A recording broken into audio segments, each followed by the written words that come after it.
এই খেলোয়াড়টা ছুটিতে পিকনিক করতে যায়, সেখানে গিয়ে তার অনেক ঘুম পায়, তাই হেডফোনটা কান থেকে খুলে সে ঘুমিয়ে পড়ে। তখনই তার মাথার উপরে থাকা গাছের মধ্যে একটি পাখি এসে বসে এবং কিছু সূর্যমুখী ফুলের বীজ তার কানের মধ্যে ফেলে দেয়।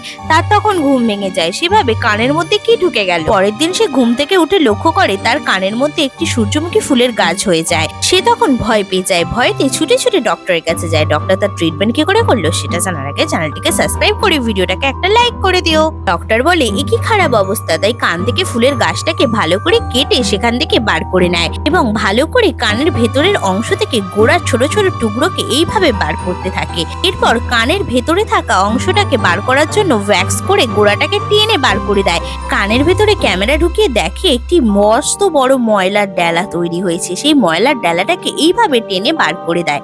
তারপর ছেলেটি সম্পূর্ণ সুস্থ হয়ে গিয়ে বাড়ি ফিরে যায়। পর থেকে যেখানে সেখানে সে আর শুয়ে পড়ে না।